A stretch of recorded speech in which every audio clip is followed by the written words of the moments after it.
Indiana in the Morning, presented by First Commonwealth Bank, 912 at WCCS. Glad you could join us. Todd Marino off for the week, and he'll be back with us next Tuesday morning. So we're glad that you're here with us, and we're glad that you're listening. I like to say we're the most informative 4 hours in radio, and I think we've got a lot of information over the last couple of hours, especially on a wide variety of topics. And one of those topics now, Indiana Borough, what's doings? And we have Eden Zenisek joining us from Indiana Borough, and she'll be talking with us. Just a reminder, our interviews are presented by Marcus & Mack, voted best law firm, best personal injury lawyer 3 years in a row in the Best of Indiana County contest. Visit them online, marcusandmack.com. Eden, good morning. Good morning, Josh. How you doing? Good. How was your weekend? Oh, the weekend was great. I mean, the downtown area was jammed on Saturday for the West Sylvania Jazz and Blues Festival and the Expanded Arts Show now. Mm-hmm.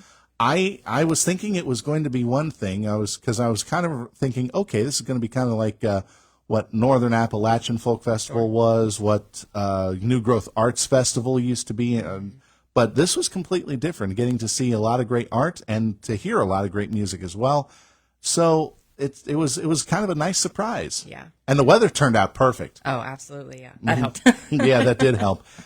Do you have any estimates maybe on how many people were there for the weekend? I don't. I'm hoping later today that we can connect with the Arts Council and kind of see what the number was, but it was a busy weekend in the borough, that's for sure. I did notice that it was so busy that the borough trash cans were jammed up were jammed completely, and they had to go to the temporary bins from Waste Management. Thank you to them, by the way. Yeah. But busy weekend in Indiana Borough. Now we're getting into the summer months, and of course, if it's summer and it's Pennsylvania, it means road construction. It does, yeah. So I understand you have an update for us on how things are going with the road projects. Yeah. Luckily, we've had a pretty mild spring so far, so there has been a lot of construction going on since probably March. We do have a complete list. We keep a monthly kind of update for all of our residents on our website, so every week you can go on there and see what the traffic and construction updates are. If you have been following along, you know that People's Gas is doing a lot of street and sidewalk restorations. They're out and about at a couple of different spots. Notably, they're working on North 12th Street now.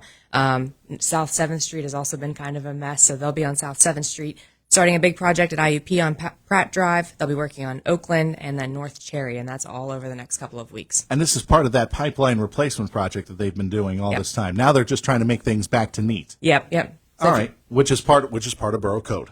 Absolutely.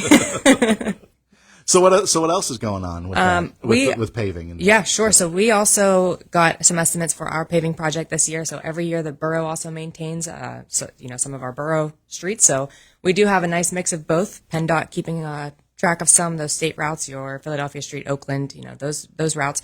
But all of our side streets, and we do maintain. So we are tentatively looking at a section of streets between about 16th and 12th that we'll take care of later this summer, fall. And that was just discussed last week at our work session. So we do have a few streets in that old 4th Ward that we'll be taking care of. All right. So if you're in that neck of the woods, you may see some asphalt being poured pretty soon. Yeah. All right. Since you did bring up the fact that that Philadelphia Street is the state-owned road, how have been discussions going with PennDOT concerning pedestrian safety in our neck of the woods? Yeah, they've been going very well. So they've been super active. Our public safety, our public works, and then our administration department has been meeting with PennDOT very, very frequently. Right now, we are waiting on them for a couple options. If you remember, a few weeks ago, we toured every intersection from 9th down to 4th to talk about possible scenarios for all of those intersections. And we're just waiting on the data from PennDOT. So once we get a few options to review, we'll sit down as a staff and with Borough Council to discuss our options moving forward. I also saw a camera being put in place temporarily on 9th and Philadelphia Street, kind of monitoring how traffic goes at the intersection. That's part of that data gathering process, I would assume. Yeah. PennDOT will do traffic studies to kind of see when the heaviest flows of traffic are, when there are a lot of pedestrians, kind of identify what the timing looks like there to help them make the best decision for that intersection. All right. One other thing concerning road work, and this is actually part of the Indiana 2030 plan, the comprehensive plan.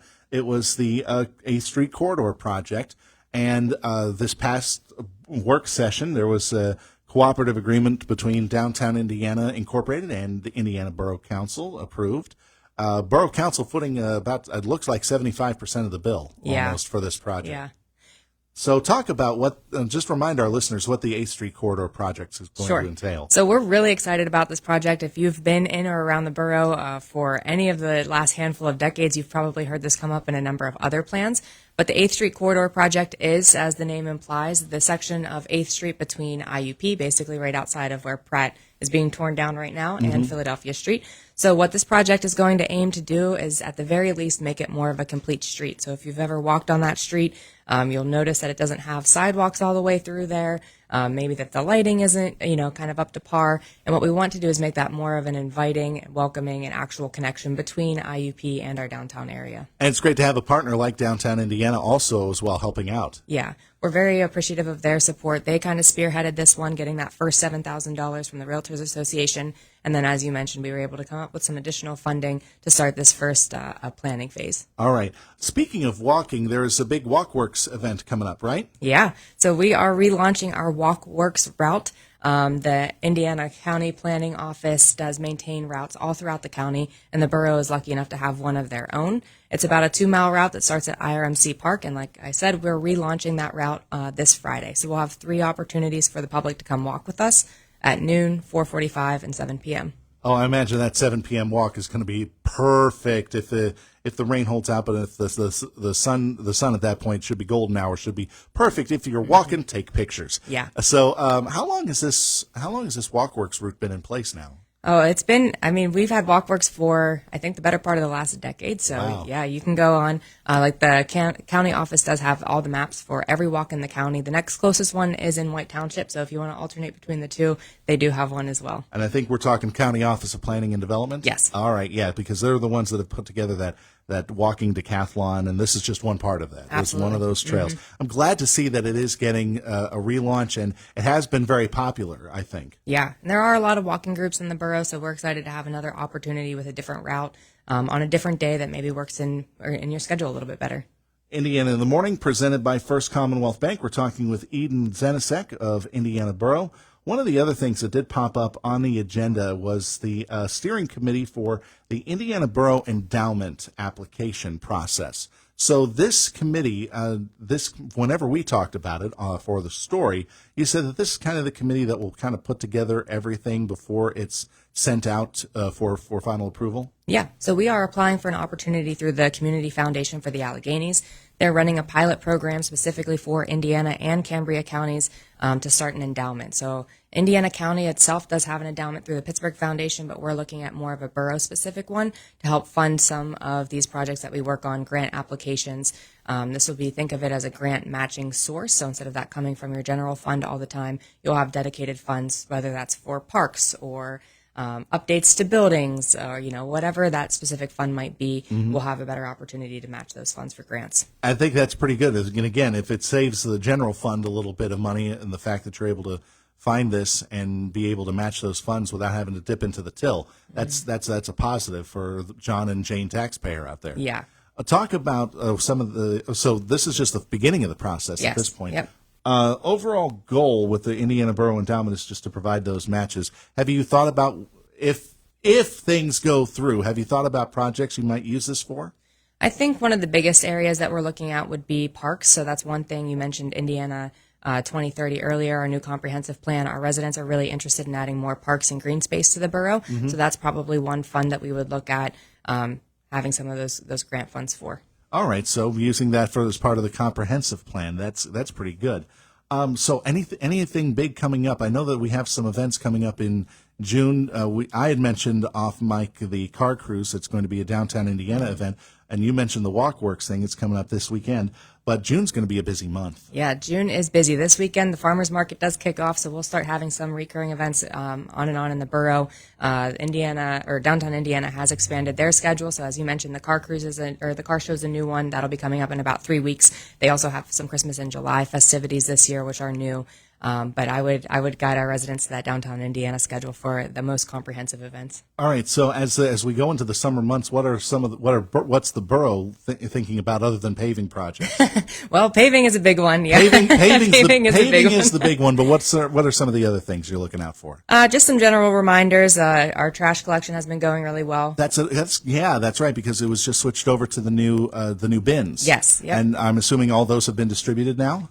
For the most part, yeah. We're still catching a few places here and there that maybe need a different size or something along those lines. So if you have any additional questions about your service, feel free to give us a call and we'll take care of that for you. But we are in about month 6 of our new contract here. We've had our bins for about 2 months. Things are going pretty well. We do have a bulk collection next week. So as a reminder, please schedule your 2 bulk items ahead of time. And just a general reminder that trash will be delayed by 1 day this week due to the holiday. That's right, because I think that's just about everywhere you go. The trash has been delayed 1 day. But when it comes to the bulk items, we're talking about things like sofas, appliances, things like that, right? Yep, small furniture, if you have outdoor sports equipment, things that don't fit in your garbage can, things that are weird, but no hazardous items, not TVs or electronics or any of those things, although they do offer a collection with their household hazardous waste, and that is free. So give us a call if you need help scheduling that. All right, and again, that needs to be scheduled. Say they have more than 2 items within a month. Do they have to pay an extra fee on top of that? There is an extra fee, and that'll be the bottom section of that form. All right, so just check out the forms. And again, if you have any questions, contact the borough. Eden, I think that's about all the time we have. But is there anything else that you wanted to make mention? No, I think those are all the big things right now. Excellent. Eden, thank you very much for being here on Indiana in the Morning. Always a pleasure. Come back anytime, all right? Thanks, Josh. Thanks again. Eden Zenisek with Indiana Borough, I should say. Not downtown Indiana, but Indiana Borough. Joining us on Indiana in the Morning, presented by First Commonwealth Bank. And our interviews are presented by Marcus & Mack, voted best law firm, best personal injury lawyer 3 years in a row in the Best of Indiana County contest. Visit them online at marcusandmack.com. It's 9:23 on Indiana in the Morning, presented by First Commonwealth Bank. And just to let you know, in our next half hour, we'll be talking with Dr. Susha Modi, an immigration expert